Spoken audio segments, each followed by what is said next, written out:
Hey everybody, welcome back to US History. So today we're talking about the rise of progressivism in the United States. Um, so for this lesson, you're going to be doing notes today, and then there's a writing activity you're going to be doing after that. So go ahead and get your notes out and let's get started. So who were the progressives? Um, Progressivism was a reaction to issues in the economy and the market. They believed that industrialization and urbanization caused a number of social problems. Um, Now, progressives belonged to both major political parties and represented both sides of the political spectrum. Most were lived in urban areas, were educated, and were of the middle class. They believed they could improve society through their faith in science and technology. They were also among the first to share their ideas were the muckrakers. These are journalists who investigated social conditions and political corruption. Think back to last year when we talked about the jungle. Those were written by people that are muckrakers. So, democratic reforms. And when I say democratic, I'm referring to democracy, not the Democratic Party. One of the major reforms of progressivism to take place included the expansion of democracy. Wisconsin actually became a lab of democracy. Many of their new ideas were tested there, and these are things that are done all over the country today. Ideas like the direct primary, or which a vote held by all members of a political party to decide their candidates to public office.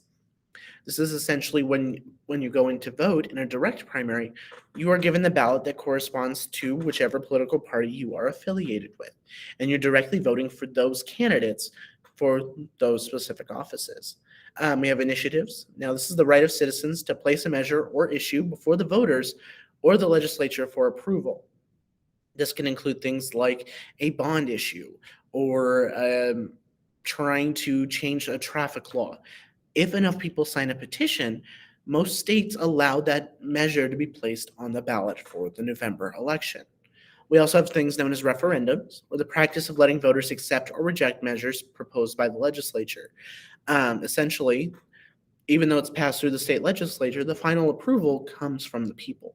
And then we have recalls, the right that enables voters to remove unsatisfactory elected officials from office. That is actually something that is available in most states. So another huge thing that ties into progressivism is that of women's suffrage. The suffrage movement was a movement to earn women the right to vote in the United States, and it began as early as September of 1848. Um, the process was very slow going, and it took a long time to get off the ground. It's important to note most of the suffragettes were also abolitionists. That meaning when the Civil War started, they kind of put the women's suffrage movement off to the side in exchange for supporting the war effort. Uh, Now, one of the most important figures in the movement was Alice Paul. She founded the National Women's Party, or the NWP, and they emphasized nonviolence specifically. It was very common to be arrested while protesting for women's suffrage, and this led to a number of hunger strikes in the jails. This is when they refused to eat, till the point that they would be forced to eat by the people that were having them in custody.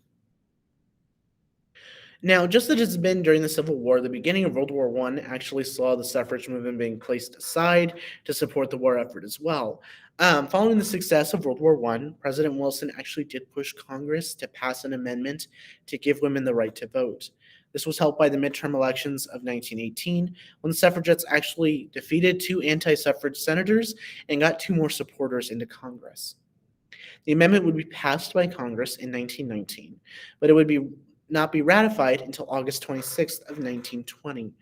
When it comes to a new amendment to the U.S. Constitution, it takes 3/4 of the states to ratify it before it becomes official. So, reforming society. During the early portion of the 1900s, progressives led a number of reforms in society. A couple of the big ones are in child labor and health and safety. Now, progressives began the process of getting states to pass laws that placed a number of limits on child labor.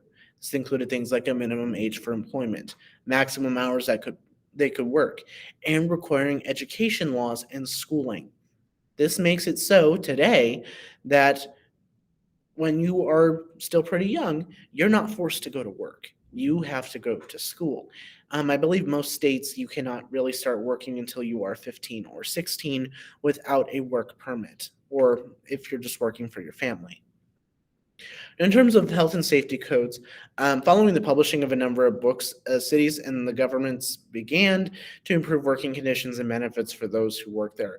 Think back to things like the jungle as well. And if you remember from that America Story of Us episode, the pictures of the people living in the tenement houses in New York. Now, one of the biggest things that the progressives did was get prohibition started.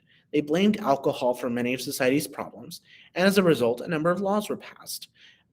This is also the idea of a temperance movement, believing if you take away the possibility for people to act a fool with this item, things would be better. This got to the point where they began to pressure the government to make alcohol illegal. They were successful when Congress and the country ratified the 18th Amendment in 1919.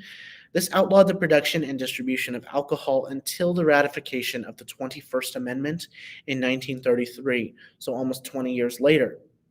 The 18th and 21st Amendments are the only two amendments in the U.S. Constitution that cancel each other out. All right, so what you're going to do now is access the Prohibition opinion letter on Classroom, and you're going to be completing that as your assignment today. I'll see y'all next time. Bye, everyone.